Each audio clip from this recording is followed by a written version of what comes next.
आज की इस वीडियो में आप श्री सत्यनारायण भगवान की कथा और आरती सुनेंगे। श्री गणेश भगवान की जय हो, श्री सत्यनारायण भगवान की जय हो। श्री व्यास जी ने कहा, एक समय नैमिषारण्य तीर्थ में सौनक आदि सभी ऋषियों तथा मुनियों ने पुराण शास्त्र के वेत्ता श्री सूत जी महाराज से पूछा।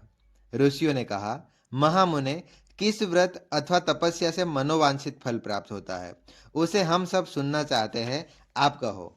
तब श्री सूत जी महाराज ने कहा, इस प्रकार देवर्षि नारद जी के द्वारा पूछे जाने पर भगवान कमलापति ने जो बताया था वो मैं आपको बता रहा हूँ। आप लोग सावधान होकर सुने।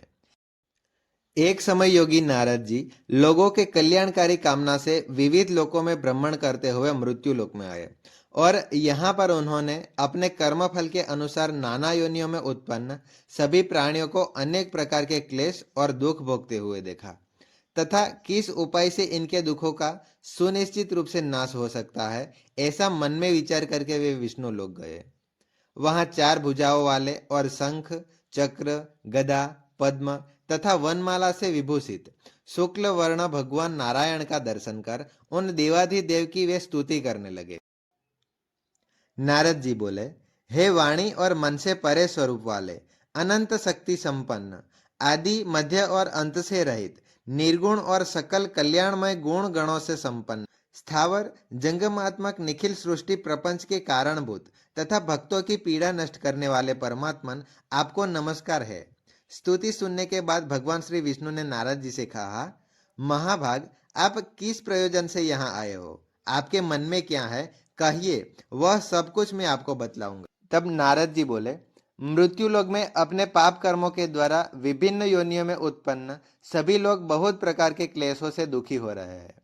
हे नाथ, किस लघु उपाय से उनके कष्टों का निवारण हो सकेगा? यदि आपकी मेरे ऊपर कृपा हो तो वह सब मैं सुनना चाहता हूँ, कृपा करके आप मुझे बताइए। श्री भगवान ने कहा, हे वत्स, संसार के ऊपर अनुग्रह करने की इच्छा से आपने बहुत अच्छी बात पूछी है। जिस व्रत के करने से प्राणी मोह से मुक्त हो जाता है उसको मैं आपको बताता हूँ, सुनो। हे वत्स, स्वर्ग और मृत्यु लोक में दुर्लभ भगवान सत्यनारायण का एक महान पुण्यप्रद व्रत है। आपके स्नेह के कारण इस समय मैं आपको बता रहा हूँ। अच्छी प्रकार विधि विधान से भगवान सत्यनारायण का व्रत करने से मनुष्य शीघ्र ही सुख प्राप्त करता है और परलोक में मोक्ष की प्राप्ति करता है। भगवान की ऐसी वाणी सुनकर नारद मुनि ने कहा, प्रभु, इस व्रत को करने का फल क्या है, इसका विधान क्या है, इस व्रत को किसने किया और कब इसे करना चाहिए, यह सब कुछ विस्तार पूर्वक मुझे बतलाइए।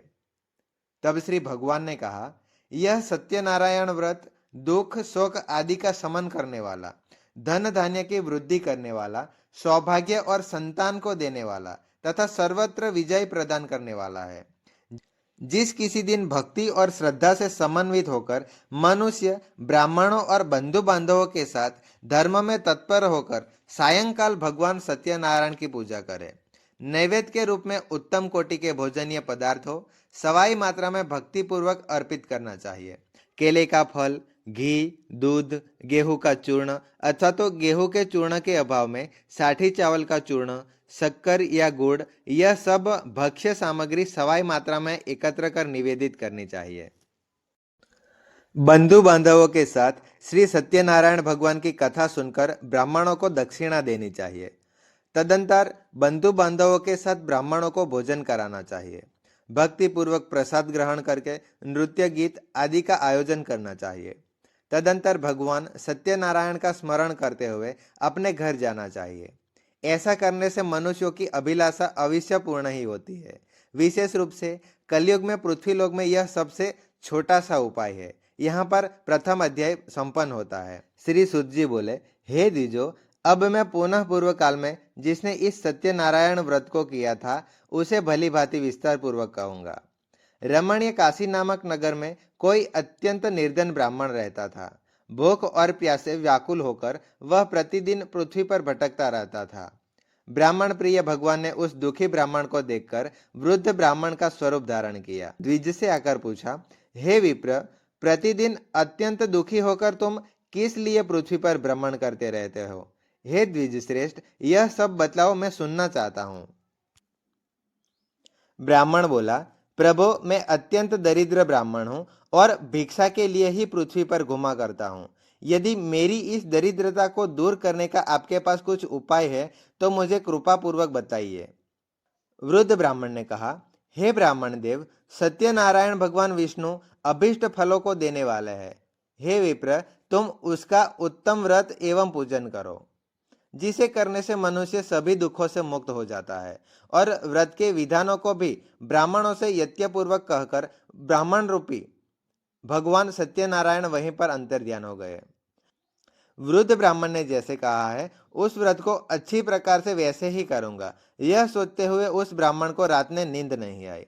तदंतर प्रातःकाल उठकर सत्यनारायण का व्रत करूंगा, ऐसा संकल्प लेकर वह ब्राह्मण भिक्षा के लिए चल पड़ा। उस दिन ही ब्राह्मण को भिक्षा में बहुत सा धन प्राप्त हुआ। उसी धन से उसने बंधु बांधवों के साथ भगवान सत्यनारायण का व्रत किया। इस व्रत के प्रभाव से वह श्रेष्ठ ब्राह्मण सभी दुखों से मुक्त होकर समस्त संपत्तियों के संपन्न हो गया। इसी व्रत के प्रभाव से वह श्रेष्ठ ब्राह्मण सभी दुखों से मुक्त होकर समस्त संपत्तियों से संपन्न हो गया। उस दिन से लेकर प्रत्येक महीने उसने यह व्रत किया। इस प्रकार भगवान सत्यनारायण के इस व्रत को करके वह श्रेष्ठ ब्राह्मण सभी पापों से मुक्त हो गया और उसने दुर्लभ मोक्ष पद को प्राप्त किया। हे विप्र, पृथ्वी पर जब भी कोई मनुष्य श्री सत्यनारायण का व्रत करेगा और उसी समय उसके समस्त दुख भी नष्ट हो जाएंगे।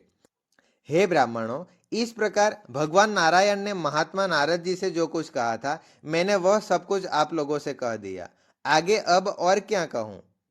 तब ऋषियों ने कहा, हे मुने, इस पृथ्वी पर ब्राह्मण से सुने हुए इस व्रत को किसने किया? हम वह सब कुछ सुनना चाहते हैं, हमारी श्रद्धा हो रही है। श्री सूत जी बोले, मुनियों, पृथ्वी पर जिसने यह व्रत किया, इसे आप लोग सुने। एक बार वह द्विज श्रेष्ठ अपनी धन संपत्ति के अनुसार बंधु बांधवों तथा पारिवारिक जनों के साथ व्रत करने के लिए उद्यत हुआ। इसी बीच एक लकड़हारा वहां पर आया और लकड़ी बाहर रखकर उस ब्राह्मण के घर में गया। प्यासे व्याकुल वह उस ब्राह्मण को व्रत करता हुआ देखकर प्रणाम कर कर उससे पूछने लगा, प्रभु, आप यह क्या कर रहे हैं? इसके करने से किस फल की प्राप्ति होती है? विस्तार पूर्वक मुझसे कहिए। विप्र ने कहा, यह सत्यनारायण का व्रत है जो सभी मनोरथों को प्रदान करने वाला है। उसी के प्रभाव से मुझे यह सब महान धन धान्य आदि प्राप्त हुआ है। जल पीकर तथा प्रसाद ग्रहण करके वह नगर चला गया। सत्यनारायण देव के लिए मन में ऐसा सोचने लगा कि आज लकड़ी बेचने से जो धन प्राप्त होगा, उसी धन से भगवान सत्यनारायण का श्रेष्ठ व्रत करूंगा। इस प्रकार मन में चिंतन करता हुआ लकड़ी को मस्तक पर रखकर उस सुंदर नगर में गया जहां धन संपन्न लोग रहते थे। उस दिन उसने लकड़ी का दुगुना मूल्य प्राप्त हुआ। तदंतर प्रसन्न हृदय होकर वह पके हुए केले का फल, शर्करा, घी, दूध और गेहूं का चूर्ण सवाई मात्रा में लेकर अपने घर गया। तत्पश्चात उसने अपने बंधु बांधवों को बुलाकर विधि विधान से भगवान श्री सत्यनारायण का व्रत किया। उस व्रत के प्रभाव से वह धन पुत्र से संपन्न हो गया और इस लोक में अनेक सुखों का उपभोग करके अंत में सत्यलोक यानी कि वैकुंठ लोक में चला गया। यहाँ पर द्वितीय अध्याय संपन्न हुआ। कथा का तीसरा अध्याय। श्री सुत जी बोले, श्रेष्ठ मुनियों, अब मैं पुनः आगे की कथा कहता हूं, आप लोग सुने। प्राचीन काल में उल्कामुख नाम का एक राजा था। वह जितेंद्रिय, सत्यवादी तथा अत्यंत बुद्धिमान था। वह विद्वान राजा प्रतिदिन देवालय जाता और ब्राह्मणों को धन देकर संतुष्ट करता था। कमल के समान मुख वाली उसकी धर्मपत्नी शील, विनय एवं सौंदर्य आदि गुणों से संपन्न तथा पतिपरायणा थी। राजा एक दिन अपनी धर्मपत्नी के साथ भद्रशील नदी के तट पर श्री सत्यनारायण का व्रत कर रहा था। उसी समय व्यापार के लिए अनेक प्रकार की पुष्कल धनराशि से संपन्न एक साधु वणिक वहां आया। भद्रशील नदी के तट पर नाव को स्थापित कर वह राजा के समीप गया और राजा को उस व्रत में दीक्षित देकर विनय पूर्वक पूछने लगा। साधु ने कहा, राजन, आप भक्ति युक्त चित्त से यह क्या कर रहे हैं? कृपया वह सब बताइए, इस समय मैं सब सुनना चाहता हूँ। राजा बोले, हे साधो, पुत्र आदि की प्राप्ति की कामना से अपने बंधु बांधवों के साथ मैं अतुल्य तेज संपन्न भगवान विष्णु का व्रत एवं पूजन कर रहा हूँ। राजा की बात सुनकर साधु ने आदर पूर्वक कहा, राजन, इस विषय में आप मुझे सब कुछ विस्तार से बतलाइए। आपके कथानुसार मैं व्रत एवं पूजन भी करूंगा। मुझे भी संतति नहीं है, इससे अवश्य ही संतति प्राप्त होगी, ऐसा विचार कर व्यापार से निवृत्त होकर आनंद पूर्वक अपने घर गया। उसने अपनी भार्या से संतति प्रदान करने वाले इस सत्य व्रत को विस्तार पूर्वक बताया तथा जब मुझे संतति की प्राप्ति होगी तब मैं इस व्रत को करूंगा। इस प्रकार उस साधु ने अपनी भार्या लीलावती से कहा। एक दिन उसकी लीलावती नाम की सती साध्वी भार्या पति के साथ आनंद चित्त से ऋतुकालीन धर्माचरण में प्रवृत्त हुई और भगवान श्री सत्यनारायण की कृपा से उसकी वह भार्या गर्भिणी हुई। 10वें महीने में उससे कन्या रत्न की उत्पत्ति हुई और वह शुक्ल पक्ष के चंद्रमा की भांति दिन प्रतिदिन बढ़ने लगी। इसके बाद एक दिन लीलावती ने अपने स्वामी से मधुर वाणी में कहा, आप पूर्व में संकल्पित श्री सत्यनारायण के व्रत को क्यों नहीं कर रहे हैं? साधु बोला, प्रिय, इसके विवाह के समय व्रत करूंगा। इस प्रकार अपनी पत्नी को भली भांति आश्वस्त कर वह व्यापार करने के लिए नगर की ओर चल गया। इधर कन्या कलावती पिता घर में बढ़ती रही। तत्पश्चात धर्मज्ञ साधु ने नगर में सखियों के साथ क्रीड़ा करती हुई अपनी कन्या को विवाह योग्य देखकर आपस में मंत्रणा करके कन्या के विवाह के लिए श्रेष्ठ वर का अन्वेषण करो, ऐसा कहकर दूत से शीघ्र ही उसे भेज दिया। उसकी आज्ञा का पालन करते हुए दूत कांचन नामक नगर में गया और वहां पर से एक वणिक का पुत्र लेकर आया। उस साधु ने उस वणिक के पुत्र को सुंदर और गुणों से संपन्न देखकर अपनी जाति के लोगों तथा बंधु बांधवों के साथ संतुष्ट चित्त होकर विधि विधान से वणिक पुत्र के हाथों में कन्यादान दे दिया। उस समय वह साधु वणिक दुर्भाग्यवश भगवान का वह उत्तम व्रत करना भूल गया। पूर्व संकल्प के अनुसार विवाह के समय में व्रत न करने के कारण भगवान उस पर रुष्ट हो गए। कुछ समय के पश्चात अपने व्यापार कर्म में कुशल वह साधु वणिक काल की प्रेरणा से अपने दामाद के साथ व्यापार करने के लिए समुद्र के समीप स्थित रत्नासारपुर नामक सुंदर नगर में गया और श्री संपन्न दामाद के साथ वहां पर व्यापार करने लगा। तदंतर वे दोनों राजा चंद्रकेतु के रमणीय उस नगर में गए। उसी समय भगवान श्री सत्यनारायण ने उसे भ्रष्ट प्रतिज्ञ देखकर इसे दारुण कठिन और महान दुख प्राप्त हो ऐसा शाप दे दिया। एक दिन एक चोर राजा चंद्रकेतु के धन को चुराकर वहीं आया। जब दोनों वणिक स्थित थे, वह अपने पीछे दौड़ते हुए दूतों को देखकर भय भीति चित्त से धन वहीं पर छोड़कर शीघ्र ही छिप गया। इसके बाद राजा के दूत वहां आए जहां वह साधु वणिक था। वहां राजा के धन को देखकर वे दूत उन दोनों वणिक पुत्रों को बांधकर ले गए और हर्षपूर्वक दौड़ते हुए राजा से बोला, प्रभु, हम 2 चोर पकड़ लाए हैं, इन्हें देखकर आप आज्ञा दें। राजा की आज्ञा से दोनों शीघ्र ही दृढ़ता पूर्वक बांधकर बिना विचार किए महान कारागार में डाल दिया। भगवान सत्यदेव की माया से किसी ने उस दोनों की बात नहीं सुनी और राजा चंद्रकेतु ने उन दोनों का धन भी ले लिया। उन भगवान के शाप से वणिक के घर में उसकी भार्या भी अत्यंत दुखी हो गई और उनके घर में सारा का सारा जो धन था वह चोरों ने चुरा लिया था। वह लीलावती शारीरिक तथा मानसिक पीड़ाओं से युक्त भूख और प्यास से दुखी होने लगी और अन्न की चिंता से दर दर भटकने लगी। कलावती कन्या भी भोजन के लिए इधर उधर प्रतिदिन घूमने लगी। एक दिन क्षुधा से पीड़ित होकर वह कलावती एक ब्राह्मण के घर में गई। वहां जाकर उसने श्री सत्यनारायण के व्रत पूजन को देखा। वहां बैठकर उसने कथा सुनी और वरदान मांगा। तदंतर प्रसाद ग्रहण करके वह कुछ रात होने पर घर गई। माता लीलावती ने कलावती कन्या से प्रेम पूर्वक पूछा, पुत्री, रात में तुम कहाँ रुक गई थी? तुम्हारे मन में क्या है? कलावती कन्या ने तुरंत माता से कहा, माँ, मैं एक ब्राह्मण के घर में मनोरथ प्रदान करने वाला व्रत देखा है। कन्या की इस बात को सुनकर वह वणिक भार्या व्रत करने को उद्यत हुई और प्रसन्न मन से उस साध्वी से बंधु बांधवों के साथ भगवान श्री सत्यनारायण का व्रत किया तथा इस प्रकार प्रार्थना की कि भगवान आप हमारे पति एवं जामाता के अपराध को क्षमा करें। वे दोनों अपने घर शीघ्र आ जाए। इस व्रत से भगवान सत्यनारायण को संतुष्ट हुए और उन्होंने नृपश्रेष्ठ चंद्रकेतु को स्वप्न दिखाया और स्वप्न में कहा, नृपश्रेष्ठ, प्रातःकाल दोनों वणिकों को छोड़ दो और वह सारा धन भी दे दो जो तुमने इनसे इस समय ले लिया है, अन्यथा राज्य, धन एवं पुत्र सहित तुम्हारा सर्वनाश कर दूंगा।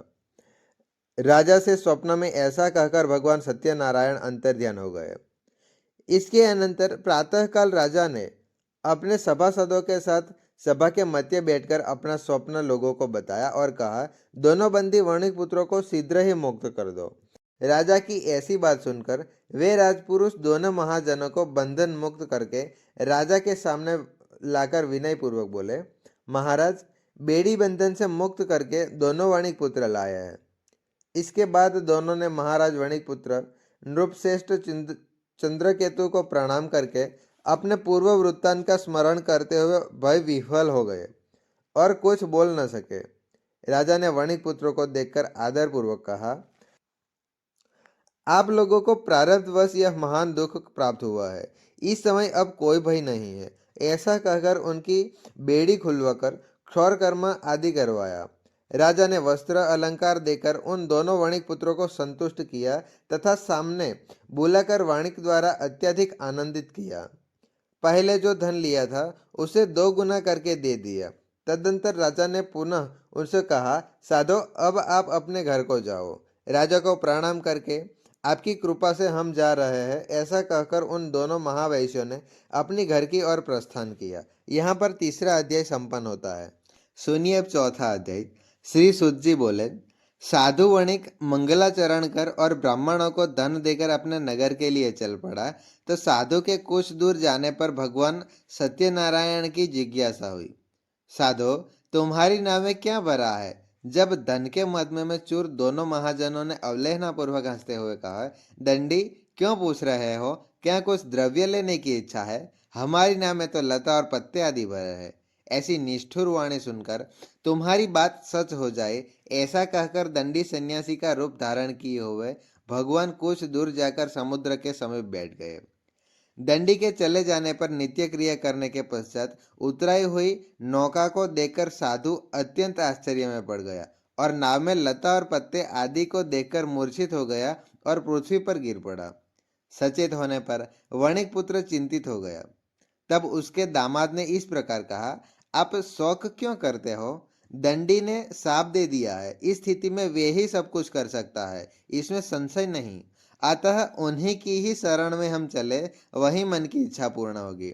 दामाद की बात सुनकर साधु उनके पास गया और वहां दंडी को देखकर उसे भक्ति पूर्वक उन्हें प्रणाम किया तथा आदर पूर्वक कहने लगा, आपके सम्मुख मैंने जो कुछ कहा है, आप मेरे उस अपराध को क्षमा करें।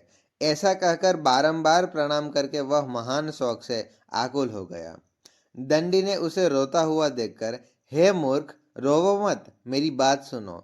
मेरी पूजा से उदासीन होने के कारण तथा मेरी आज्ञा से ही तुमने बारंबार दुख प्राप्त किया है। भगवान की ऐसी वाणी सुनकर वह उनकी स्तुति करने लगा। साधु ने कहा, हे प्रभु, यह आश्चर्य की बात है कि आपकी माया से मोहित होने के कारण ब्रह्मा आदि देवता भी आपके गुणों और स्वरूपों को यथावत रूप से नहीं जान पाते। फिर मैं मूर्ख आपकी माया से मोहित होने से कारण कैसे जान सकता हूँ?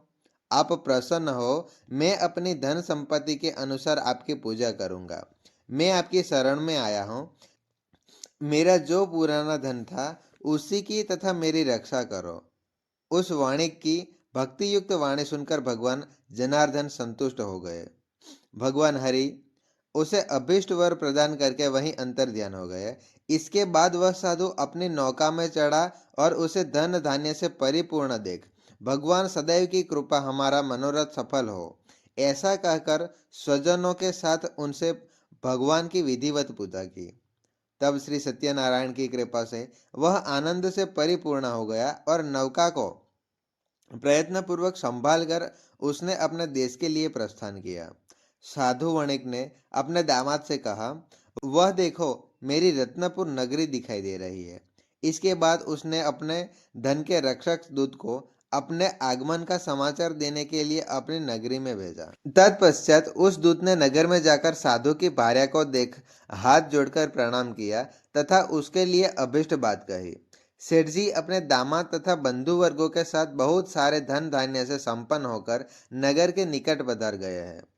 दूत के मुख से यह बात सुनकर वह महान आनंद से विह्वल हो गई और उस साध्वी श्री सत्यनारायण की पूजा करके अपनी पुत्री से कहा, मैं साधु के दर्शन के लिए जा रही हूँ, तुम शीघ्र आओ। माता का ऐसा वचन सुनकर व्रत को समाप्त करके प्रसाद का परित्याग कर कलावती भी अपने पति का दर्शन करने के लिए चल पड़ी। इससे भगवान सत्यनारायण रुष्ट हो गए और उन्होंने उसके पति को तथा नौकाओं को धन के साथ हरण करके जल में डुबो दिया। इसके बाद कलावती कन्या अपने पति को न देख महान शौक से रुदन करती हुई पृथ्वी पर गिर पड़ी। नौका अदर्शन तथा कन्या को अत्यंत दुखी देख भयभीत मन से साधु ने सोचा, यह क्या आश्चर्य हो गया। नौका संचालन करने वाले भी सभी चिंतित हो गए। तदंतर वह लीलावती भी कन्या को देखकर विह्वल हो गई और अत्यंत दुख से विलाप करती हुई अपने पति से इस प्रकार बोली, अभी अभी नौका के साथ वह दामाद कैसे अलक्षित हो गए। न जाने किस देवता की अपेक्षा से वह नौका हरण कर ली गई है, अथवा श्री सत्यनारायण महात्म्य को कौन जान सकता है। ऐसा कहकर वह स्वजनों के साथ विलाप करने लगी और कलावती कन्या को गोद में लेकर रोने लगी। कलावती कन्या भी अपने पति के नष्ट हो जाने पर दुखी हो गई और पति की पादुका लेकर उनका आगमन करने के लिए उसने मन में निश्चय किया।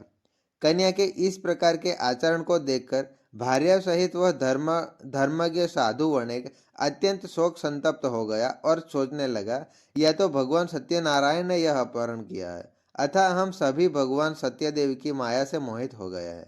अपनी धन शक्ति के अनुसार भगवान सत्यनारायण की पूजा करूंगा। सभी को बुलाकर इस प्रकार कहकर अपने मन की इच्छा प्रकट की और बारंबार भगवान सत्यदेव को दंडवत प्रणाम किए। इससे दिनों के पालकहार भगवान सत्यदेव प्रसन्न हो गए। भक्त वत्सल भगवान ने कृपा पूर्वक कहा, तुम्हारी कन्या प्रसाद छोड़कर अपने पति को देखने के लिए चली आई थी। निश्चय ही इसी कारण उसका पति अदृश्य हो गया है। यदि घर जाकर प्रसाद ग्रहण करके वह पुनः आए तो हे साधो, तुम्हारी पुत्री पति को प्राप्त करेगी, इसमें संशय नहीं। कन्या कलावती भी आकाश मंडल से ऐसी वाणी सुनकर शीघ्र ही घर गई और प्रसाद ग्रहण किया। पुनः आकर स्वजनों तथा अपने पति को देखा तथा कलावती कन्या ने अपने पिता से कहा, अब तो घर चले, विलंब क्यों कर रहे हैं। कन्या की वह बात सुनकर वणिक पुत्र संतुष्ट हो गया और विधि विधान से भगवान सत्यनारायण का पूजा करके धन तथा बंधु बांधवों के साथ अपने घर गया। तत्पश्चात पूर्णिमा तथा संक्रांति पर्वों पर भगवान सत्यनारायण का पूजन करते हुए इस लोक में सुख भोगकर उन्होंने वह सत्यम और वैकुंठ लोक में चल गया। यहाँ पर चौथा अध्याय संपन्न हुआ। सुनिए पांचवा अध्याय। श्री सुत जी बोले, श्रेष्ठ मुनियों, अब इसके बाद मैं दूसरी कथा कहता हूँ, आप सुनो। अपनी प्रजा का पालन करने में तत्पर तुंगध्वज नाम का एक राजा था। उसने सत्यदेव के प्रसाद का परित्याग करके दुख प्राप्त किया।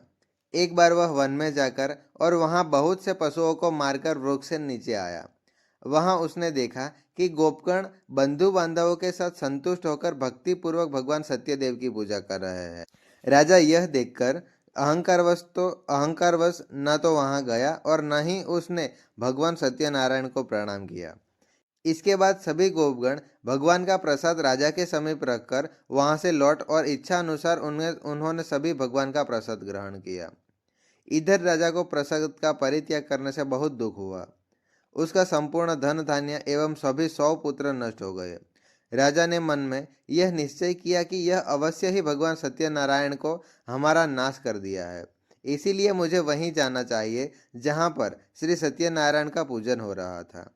ऐसा मन में निश्चय करके वह राजा गोपगणों के समीप गया और उसके गोपगणों के साथ भक्ति श्रद्धा से युक्त होकर विधि पूर्वक भगवान सत्यदेव की पूजा की।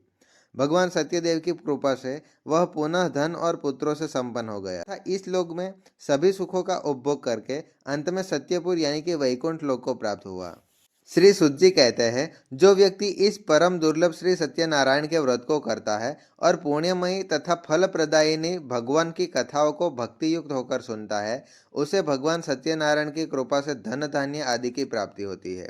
दरिद्र धनवान हो जाता है, बंधन में पड़ा हुआ बंधन से मुक्त हो जाता है, डरा हुआ व्यक्ति भय से मुक्त हो जाता है। यह सत्य बात है, इसमें संशय नहीं है। सभी इच्छित फलों का भोग प्राप्त करके अंत में सतपुर यानी कि वैकुंठ लोक को जाता है। हे ब्राह्मणों, इस प्रकार मैंने आप लोगों से भगवान सत्यनारायण के व्रत को कहा, जिसे करके मनुष्य सभी दुखों से मुक्त हो जाता है। कलयुग में तो भगवान सत्यदेव की पूजा विशेष फल प्रदान करने वाली है। भगवान विष्णु को ही कुछ लोग काल, कुछ लोग सत्य, कोई ईश और कोई सत्यदेव तथा दूसरे लोग सत्यनारायण के नाम से जानते होंगे। अनेक रूप धारण करने वाले भगवान सत्यनारायण सभी का मनोरथ सिद्ध करते हैं। कलयुग में सनातन भगवान विष्णु ही सत्यव्रत रूप धारण करके सभी का मनोरथ पूर्ण करने वाले होंगे। हे श्रेष्ठ मुनियों, जो व्यक्ति नित्य भगवान सत्यनारायण की इस व्रत कथा को पढ़ता है, सुनता है, भगवान सत्यनारायण की कृपा से उसके सभी पाप नष्ट हो जाते हैं। हे मुनीश्वर, पूर्व काल में जिन लोगों ने भगवान सत्यनारायण का व्रत किया था, उनके अगले जन्म का वृत्तांत कहता हूं, आप लोग सुने। महान प्रज्ञा संपन्न सतानंद नाम के ब्राह्मण ने दूसरे जन्म में सुदामा नाम का ब्राह्मण हुआ और उस जन्म में भगवान श्री कृष्ण का ध्यान करके उन्होंने मोक्ष प्राप्त किया।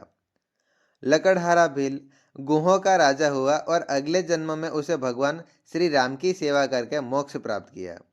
महाराज उल्कामुख राजा दशरथ हुए, जिन्होंने श्री रंगनाथ जी की पूजा करके अंत में वैकुंठ प्राप्त किया।